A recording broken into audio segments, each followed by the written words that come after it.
پانی جب ابالیں گے اس میں تو پانی کے اندر کچھ توانائی تو آئے گی، پروٹین، پلانٹ پروٹین، نباتاتی لحمیات۔ وہ جھاڑیوں کی جڑوں کو ابال کر کھانے والا پینے والا خاندان وہ 2.5 سال جمع رہا، تمہارے نبی نے کوئی چھوکا مارا؟ بھئی نعمتیں اتر رہی ہیں بنی اسرائیل پر، من اور سلوہ آ رہا ہے، جو نبیوں کا سردار ہے، جو رسولوں کا مولا ہے، جو پورے کائنات کا آقا ہے، وہ اشارہ کرے تو نعمتیں نہیں اترتی؟ جس کی ایک خفیف سی جنبش انگشت سے چاند کا سینہ چیر دیا جائے، جس کے ہاتھ کے اشارے سے سورج الٹے پاؤں دوڑ جائے، لیکن وہ یہ معجزہ نہیں دکھا رہا۔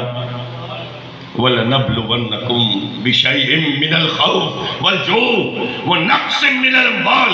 ارے پیٹ میں 2 پتھر کس کے باندھے ہیں؟ سپاہی نے جرنیل سے کہا، اے میرے عظیم جرنیل، میں بھوکا ہوں، 1 دن سے کچھ نہیں کھایا، دیکھیے پھر بھی محنت کر رہا ہوں، پھر بھی آپ کے ساتھ خندق کھود رہا ہوں۔ اے میرے عظیم جرنیل، میرے پیٹ پر بھوک کی وجہ سے میں نے پتھر باندھا ہے تاکہ احساس بھوک کم ہو۔ تو میرے نبی نے جب اپنا شکم وا کیا ہے تو دیکھنے والی آنکھ نے دیکھا کہ میرے آقا کے شکم پر 2 پتھر بنے ہیں۔ وہ جس کے سینے میں غم ہی غم ہے، جو پیدا ہوا تو یتیم تھا، جو 6 سال کا ہوا تو ماں داغ مفارقت دے گئی، جو 8 سال کا ہوا تو دادا قدرت نے لے لیا، ارے وہ جس کو طائف میں پتھروں کا نشانہ بنایا گیا، احد میں جس کے چہرہ انور پر اتنی زور سے وہ پتھر لگا کہ آپ کا دندان شہید ہوا۔ لوگو ابو جندل کے جسم پر لگے 131 زخموں کی قسم،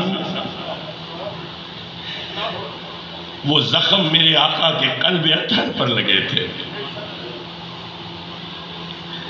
وہ بے سر و سامانی بدر کی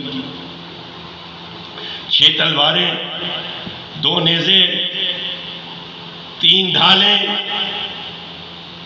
4 گھوڑے، 2 اونٹ، کچھ ایسا ہی سامان تھا۔ ادھر سے وہ 1000 لوگ آئے ہیں، 1000 لوگ، ان کو تہہ تیغ کر، ان کو برباد کرنے کے لیے میرا نبی چھوکا نہیں مارتا۔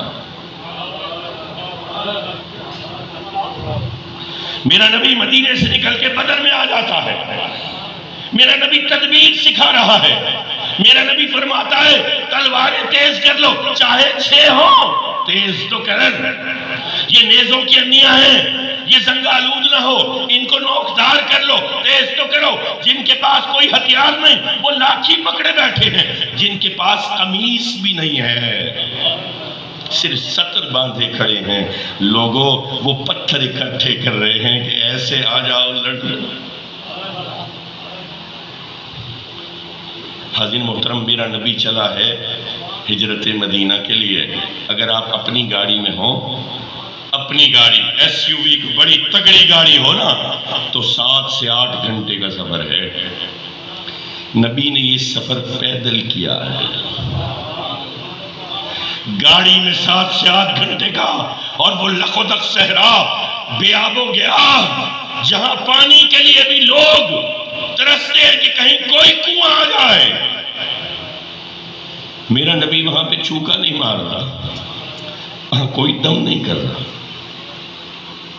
میرا نبی سکھا رہا ہے، میرا نبی سکھا رہا ہے۔ یہ 63 سال کی عمر میرے نبی کی، 63 سال میں میرے نبی نے کیا سکھایا؟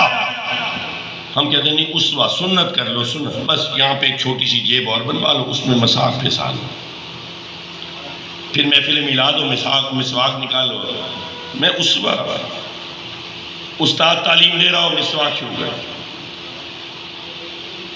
گھر میں بیٹھے ہو مسواک، بڑی سنت ہے یار، بڑا یار سنت کے اوپر ہے، دیکھو مسواک لگائے، اسوہ، وہ کہاں گئی وہ بھوک اور پیاس، وہ کہاں گئی مشکلیں؟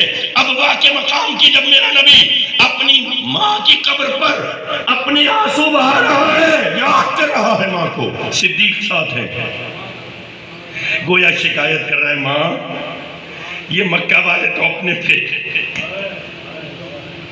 انہی کے پاس بھیجا تھا نا اپنے جانے کے بعد جب میں 6 سال کا تھا۔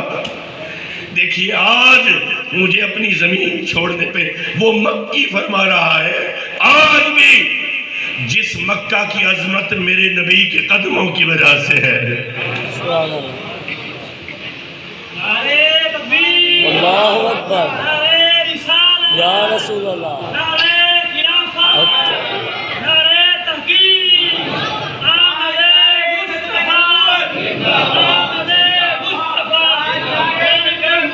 زندہ آباد زندہ آباد۔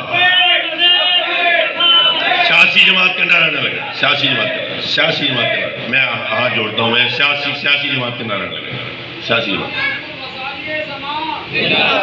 دیکھو لبیک یا رسول اللہ نا ہمارا نعرہ ہے، ہم سنیوں کا نعرہ ہے، لیکن جب اس کو ایک خاص انداز میں لگایا جاتا ہے نا تو پھر اصول فلسفہ کے ذریعے یہ پھر ایک خاص طرف اشارہ کرتا ہے۔ تو چونکہ میں یہ کوئی سیاسی جلسہ نہیں ہے نبی کا، کوئی نون لیگ کا ہے، کوئی قاف لیگ کا ہے، کوئی میم لیگ کا ہے، کوئی شین لیگ کا ہے، کوئی الف تحریک کا ہے، کوئی بے تحریک کا ہے، سارے جو میرے نبی کا غلام ہے وہ میرا ہے۔ اور یہی کوئی میرے نبی کا دشمن ہے، چاہے اس کا ہے یا اس کا ہے، وہ باہر ہے، وہ باہر ہے۔ ٹھیک ہے نا؟ اب یہ قاضی فائزی سا تھا، اس کو ایکسٹینشن کس خدمت کے پیش نظر ملی ہے؟ کیونکہ اس نے قادیانیوں کے حق میں فیصلہ دیا۔ سب سے پہلی پریس کانفرنس میرے تایا حضور حضرت سید مظہر سید شاہ صاحب کاظمی نے کی۔ یہ لوگ جو ہے نا یہ بدعقیدہ، یہ لوگ نا ہمارے اچیومنٹ کے اوپر قبضہ کرنے والے لوگ ہیں، اب ڈسٹارٹ کرتے ہیں۔ 1971 کی اسمبلی میں کس کی کوششوں سے قادیانیوں کو کافر قرار دیا گیا تھا؟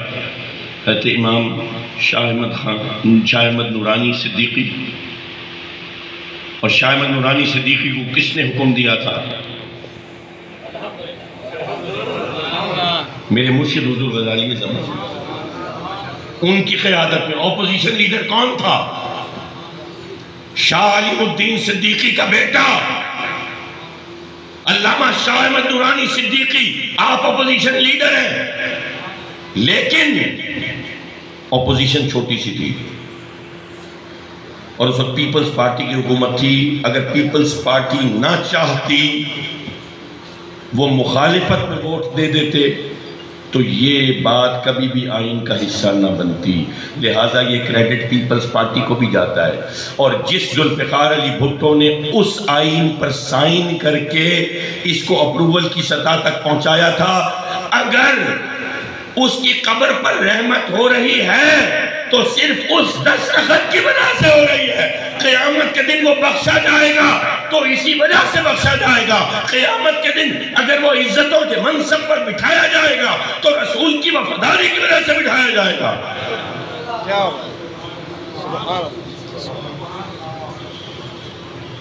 حاضر محترم،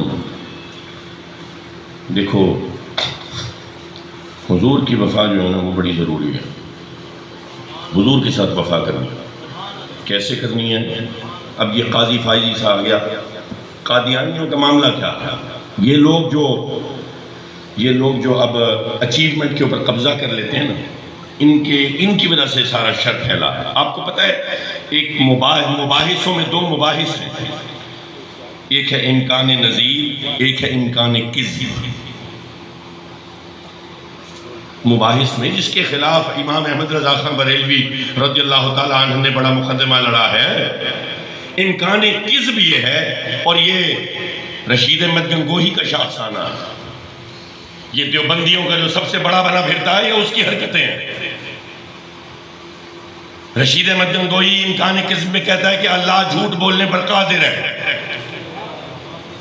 یہ مقدمہ امکان کذب ہے۔ اور امکان نظیر یہ ہے کہ حضور جیسا نبی یا حضور سے بڑا نبی رب لے کے آ سکتا ہے۔ یہی قادیانیت کے وجود کی ابتدا ہوئی نا، ورنہ کسی کو کیا جرات ہوتی؟ کفر کی جڑ بیجو تم، کفر کا بیج بیجو تم، غلط عقائد کی بنیاد رکھو تم، بےہودہ مباحث کے اندر پڑھو تم، اور پھر آگے جب ہم اس کے خلاف لڑ کے فتح حاصل کریں، اس فتح کے چیمپئن بننے کی کوشش کرو تم۔ یہ ختم نبوت کے ڈرامے بند کرو۔ تم مر بھی جاؤ گے تو ہم ختم نبوت کے لیے کھڑے ہیں۔ میں یہ تو نہیں کہتا کہ ہم حفاظت کرنے والے ہیں، میرا اللہ حفاظت کرنے والا ہے، ہم جان دینے والے ہیں، سبحان اللہ، ہم خون بہانے والے ہیں۔ وہ ڈر کے بدک گیا، اس نے واپس لے لیا اپنا مقدمہ، اپنا فیصلہ، اور اب وفاداری تو ثابت کر دی نا، وفاداری ان کے سامنے ثابت کر کے اب ایکسٹینشن لے رہا ہے۔ اس شخص کو اگر ذرا غیرت و حمیت ہوتی تو یہ خود منصب سے اتر جاتا، لیکن وہ کہتے ہیں نا گیدڑ کی جب موت آتی ہے تو شہر کی طرف بھاگتا ہے۔ یہ جب تک مکمل طور پہ دنیا میں ذلیل نہیں ہوگا اس وقت تک مرے گا نہیں، اور مرے گا بھی تو کتے کی موت مرے گا اگر یہ تائب نہ ہوا، اگر یہ تائب نہ ہوا۔ حاضر مکرم، میرے نبی نے ہر مشکل سہی ہے، ہر پر، حتیٰ کہ اپنے معصوم لخت جگروں کو زمین کے حوالے کیا ہے۔ سارے مصائب، ساری مشکلیں، ساری بھوک، ساری تکالیف، ساری پریشانیاں سہ رہا ہے میرا نبی، امت کو بتا رہا ہے کہ دیکھو یہ ہے انسانیت کی معراج۔ کتنی احادیث ایسی ہیں، صحابہ تشریف لائے، حضور اپنے حجرے سے باہر آئے ہیں، حضور کے چہرہ انور پہ داڑھی، یہ اوپر چہرے انور پہ بان کے، چٹائی کی بان کے نشان ہیں۔ وہ عظمتوں والا نبی جس کے آگے شوکت سلیمانی ہیچ ہو جائے، وہ تخت سبا جس کا ذکر قرآن میں آیا ہے، ایسے ہزاروں کروڑوں تختوں، جو سدرۃ المنتہا جس کی منتظر ہو اس کے زمینی تختوں کی کیا احتیاج ہے۔ وہ چٹائی کے اوپر بیٹھا ہے، چٹائی کے اوپر لیٹا ہے، انسانیت کو عروج دے رہا ہے ان 63 سالوں کی زندگی میں، اور ہم امت کیا کر رہے ہیں؟ ہم پیر کے چھوکوں پہ لگے ہوئے ہیں، ہم ہاتھ چومنے پہ لگے ہوئے ہیں، ہم 2 نمبریاں کر رہے ہیں۔ ختم نبوت کے حوالے سے، ناموس رسالت کے حوالے سے ریلی نکلتی ہے، ہزاروں لوگ ہوتے ہیں، مغرب کا وقت آتا ہے تو 250 بندہ نماز پڑھ رہا ہے، باقی گنے کا رس کھا رہے ہیں، گنڈیریاں چوس رہے ہیں۔ یہ ہماری حقیقت ہے۔ ہم نے اپنے کردار کو بلند کرنا ہے۔ 50 روپے رشوت دینا موٹر سائیکل کے لیے آسان ہے، چالان کروا کے اس کو عدالت سے چھڑوانا مشکل ہے۔ مشکل راستہ کیوں نہیں اختیار کرتے؟ میرے نبی نے آسانی دیکھی تھی۔ تمہارے نبی کو کیا کہا گیا تھا؟ ان کو کہا گیا تھا کہ آپ کو ایک قبیلے کی نہیں، 2 کی نہیں، 9 کی نہیں، عرب کے سارے قبائل کی سرداری دے دیتے ہیں۔ آپ کو ہر قبیلے کی بہترین عورتیں پیش کرتے ہیں آپ کے نکاح کے لیے، سب سے خوبصورت عورتیں آپ کے نکاح میں پیش کرتے ہیں، سرداروں کی بیٹیاں پیش کرتے ہیں آپ کے نکاح کے لیے، آپ کو مال دیتے ہیں، دولت دیتے ہیں، آپ کو زمین دیتے ہیں، جائیداد دیتے ہیں، آپ کے لیے خدام غلمان دیتے ہیں۔ سب چیزیں آفر ہو رہی ہیں جو آج تمہیں آفر ہوتی ہیں، لیکن سیاسی فائدے کے لیے کسی بدعقیدہ کا جنازہ۔ میرے نبی نے فرمایا تم میرے ایک ہاتھ پر سورج دوسرے پر چاند رکھ دو تب بھی میں پیچھے ہٹنے والا نہیں ہے۔ حاضرین محترم، میرا نبی امت کو سبق دے رہا ہے، مشکلیں پریشانیاں برداشت کرنے کی عادت ڈالو، اپنی اولاد کی ہر خواہش پوری نہ کر دو۔ ہم بڑے فخر سے کہتے ہیں میرے بیٹے نے جو مانگا ہے میں نے اس کو دیا ہے۔ ارے تو نے اپنے بیٹے کو محتاج کر دیا، اس کو مشکل میں ڈال، اس کو کھیت میں بھیج، اس کو بتا سپرے کرتے ہوئے بندے کی کیا حالت ہوتی ہے، اس کا جسم پسینے سے شرابور ہو، اس کو گرمی لگے، اس کو سورج کی تپش آئے، اس کو سردیوں کی تند و تیز ہوا میں باہر پانی لگانے کے لیے بھیج، یہ سائیکل چلانا سکھا، اس کو دوڑ لگوا، اس کو بھگا، اس کو قوت دے، اس کو طاقت دے۔ ایئر کنڈیشن سے نکل کے ایئر کنڈیشنر میں یہ میں اپنی اولاد کی ہر خواہش پوری کی ہے۔ اپنی اولادوں کی خواہشیں پوری کرنے سے تمہاری اولاد ببلو ڈبلو ہو جائے گی، فائٹر نہیں بنے گی۔ میرا نبی فائٹر نیشن چاہتا ہے، میرا رب فائٹر نیشن چاہتا ہے۔ ان عبادات کے ذریعے تمہیں قوت ایمانی دینا چاہتا ہے، تمہیں اپنے نفس کے اوپر کنٹرول دینا چاہتا ہے۔ یہ 63 سال کی زندگی کا نچوڑ ہے۔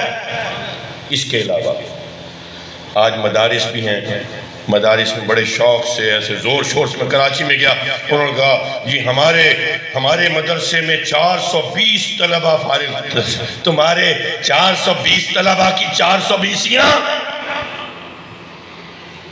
بعد میں جا کے غلط عقیدوں کے ساتھ مل جائیں، الٹی باتیں کریں، سید زادوں کو گالیاں دیں۔ ادھر نبی کے چبوترے پر بیٹھے 70 صحابہ، انقلاب برپا کر دیا تھا۔ یہ 70 صحابہ تربیت لے رہے تھے کردار کی۔ ہم کیا کرتے ہیں؟ ہم نے بچے کو بلایا، ماں نے کہا بیٹا سچ بولو تو کچھ نہیں کہوں گی۔ بچے کو پتہ چل گیا اماں سکھا رہی ہے سچ اسی وقت بولنا ہے جب کچھ نہ کہا جائے۔ میں نے سچ اسی وقت بولنا ہے جب معافی مل جائے، جب مکمل امپیونٹی ہو جائے۔ ویسے جھوٹ بولتا رہوں لیکن سچ تب بولوں گا جب مجھے وعدہ کیا